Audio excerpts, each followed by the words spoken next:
Fala pessoal, tudo bem? Vamos para a aula sobre planejamento de treino e progressões de cargas. O que uma coisa tem a ver com a outra, como que o planejamento interfere nas progressões de cargas, como que ele pode atrapalhar e como que ele pode te ajudar a realizar essas progressões. E esta é uma aula do meu mini curso para progressões de cargas. E a gente trabalha os aspectos essenciais para que essas progressões aconteçam de forma segura e para que você se aproprie dessas progressões, para que você não volte a realizar os exercícios com a carga que você fazia antes, e sim com a carga que você faz agora, que é maior do que você fazia antes. Neste curso a gente fala sobre postura, estabilidade, ativação muscular, alimentação, planejamento de treino, recuperação adequada, nutrição adequada, cardios e sobre a continuidade. São esses os assuntos relacionados à progressão de cargas que eu trato eles um a um, de maneira simples, para que todos consigam assimilar e aplicar no dia a dia, claro. Eu resumo tudo que eu aprendi em livros, em cursos, palestras, assim como na faculdade também.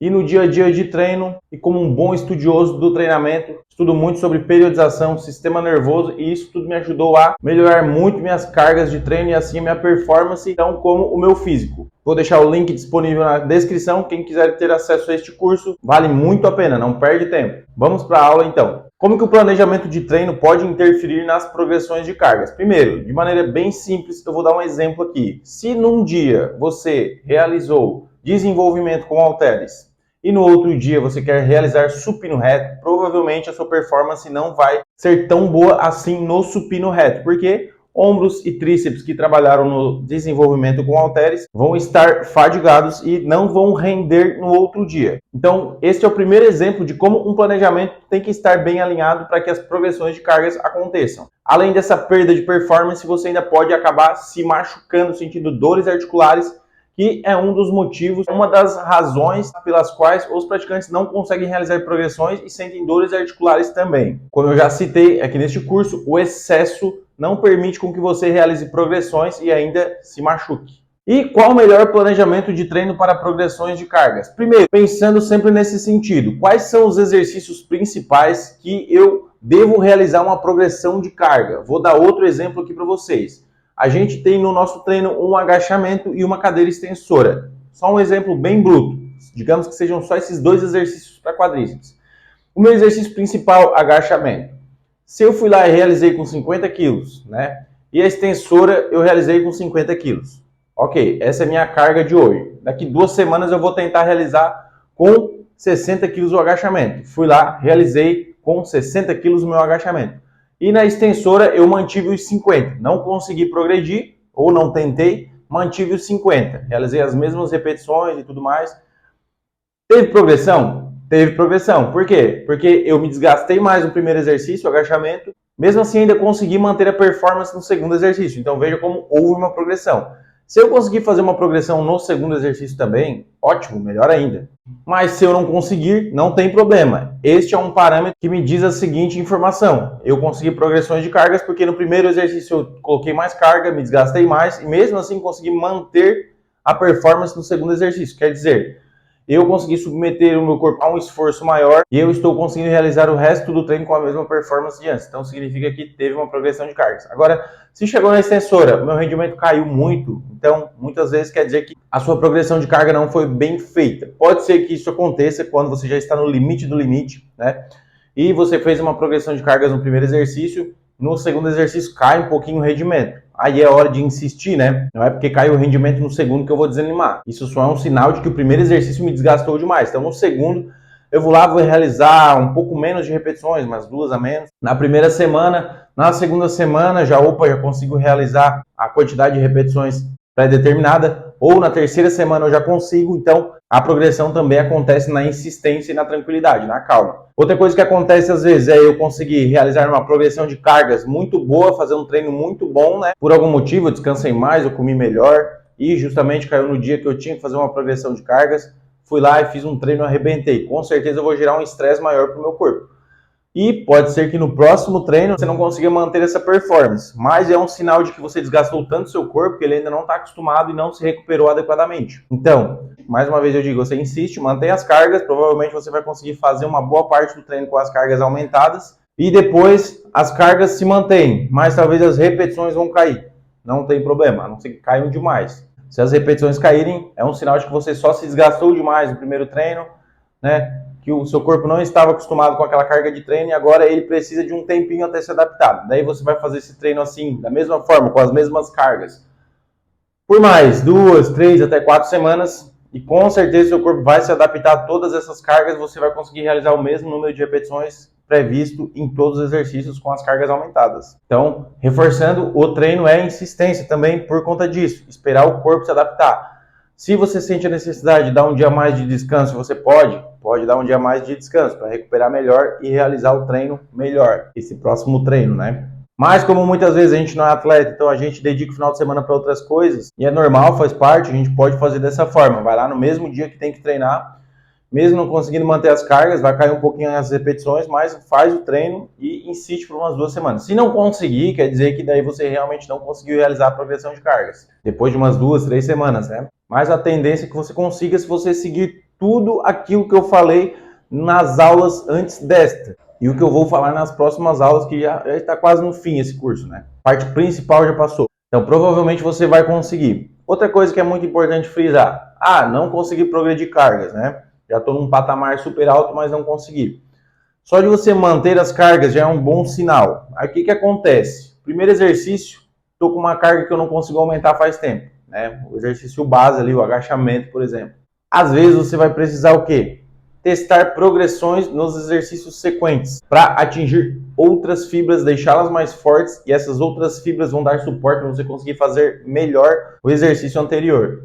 Ou até mesmo trocar de treino, justamente por isso. Você já conseguiu gerar uma adaptação e uma melhora em alguns feixes musculares, mas estes precisam de suporte de outros. Por isso que cada treino é bom seguir por 2, 3, até 4 meses, depois trocar, para mudar o direcionamento do treino, atingir outras fibras. E é assim que eu faço nos treinos do meu site. Primeiro treino eu faço pensando em umas certas fibras, depois eu mudo o direcionamento do treino para atingir outras fibras, para que quando você volte a realizar um exercício que você estava fazendo antes e até parou, você volte melhor ainda. Mas é questão de tempo, como eu já falei. Não é de 1 ou 2 meses para o outro, é às vezes questão de 6 meses, 1 ano, 2, é o que acontece, né? Dentro do treinamento, a não ser que você use bomba, né? A não ser que você use anabolizantes, aí você vai conseguir melhorar sua performance muito mais rápido. Mas por não gerar as adaptações necessárias, você pode acabar se machucando, né? Porque os tendões não respondem a hormônios, os ligamentos também não. Só os músculos eles acabam ficando fracos e você vai acabar se machucando, não tendo longevidade nos treinos. E é justamente por isso que eu fiz esse curso, para dar longevidade para as pessoas, não para simplesmente melhorar sua performance e seu físico, mas também melhorar sua qualidade de vida. Então, desta forma, o planejamento de treino pode interferir muito no seu rendimento. Outra coisa que é importante falar, qual a divisão de treino mais adequada, né, para cada pessoa? Então, cada pessoa tem uma divisão de treino melhor. O que acontece? Agora eu vou dar outro exemplo bem bruto. Pega um treino ABC, onde eu treino segunda, peito e tríceps e ombro, e na quinta treino peito, tríceps e ombro de novo. Quer dizer, 2 vezes por semana cada grupo muscular. Tem pessoas que se adaptam bem a isso, precisam treinar mais vezes por semana um grupo muscular para não perder treinabilidade. Que nem um jogador de futebol, quando fica muito tempo sem jogar, ele perde condicionamento. Mesma coisa acontece com essas pessoas, né? Na questão mais localizada do músculo. E tem pessoas que, por exemplo, treinam peito uma vez por semana, né? Um alto volume de treino, mas é só uma vez na semana. Se treinarem 2, não conseguem progredir cargas, né? Só se descansar bastante. Então isso acontece muito, essas duas situações. Por isso que todas as divisões de treinos estão certas, né? O que vai mandar na hora de escolher a divisão de treino para cada um? Aquela divisão de treino pela qual o praticante responde melhor, né? Qual divisão que faz com que ele melhore a sua performance? Qual divisão que faz com que ele se sinta melhor treinando, mais recuperado, mais disposto? Então, todas as divisões de treinos dão os mesmos resultados. O que vai mudar é a individualidade biológica, como cada ser responde a cada divisão de treino. E a sugestão que eu te dou para ficar fera nisso é testar todas as divisões por 3, 4, 5 meses. Aí você vai ficar muito experiente, porque você vai ter testado todas as divisões. E a gente tem a vida inteira pela frente, então não tenha medo de fazer isso. Eu já fiz, aconselho, eu já sei qual divisão que faz com que o meu corpo responda melhor. Isso é muito legal, a gente cria uma bagagem muito bacana quanto a isso. Como que eu sei que todas as divisões de treino dão os mesmos resultados? Já foram feitos estudos, né? Vou dar outro exemplo bruto aqui.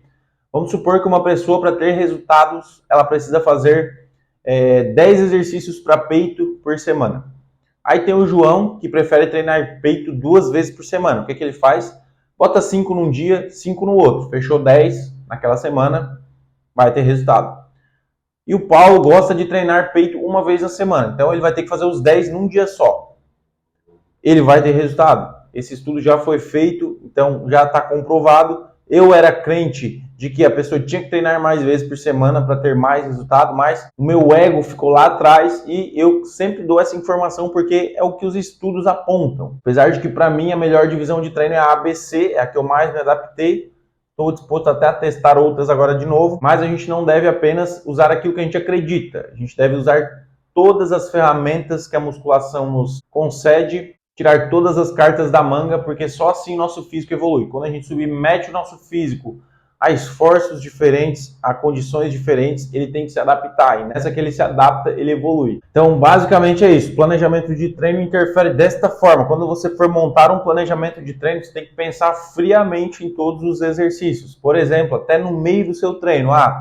Eu vou fazer uma série de supino pesadona, depois eu quero fazer um supino inclinado e logo após eu quero fazer um desenvolvimento.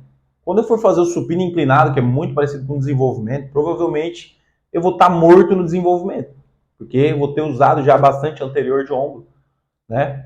Então, o que eu posso fazer? Eu posso pegar e usar um supino declinado antes do desenvolvimento, porque eu vou atingir outras fibras, não vou usar tanto o anterior de ombro, vou chegar mais recuperado para o desenvolvimento, mas o músculo não vai estar frio, e isso que é bacana. Mas e se eu quiser, então, usar o supino inclinado e depois do desenvolvimento, porque eu quero dar um estímulo maior, uma sequência melhor para esses músculos, fazer uma transição melhor?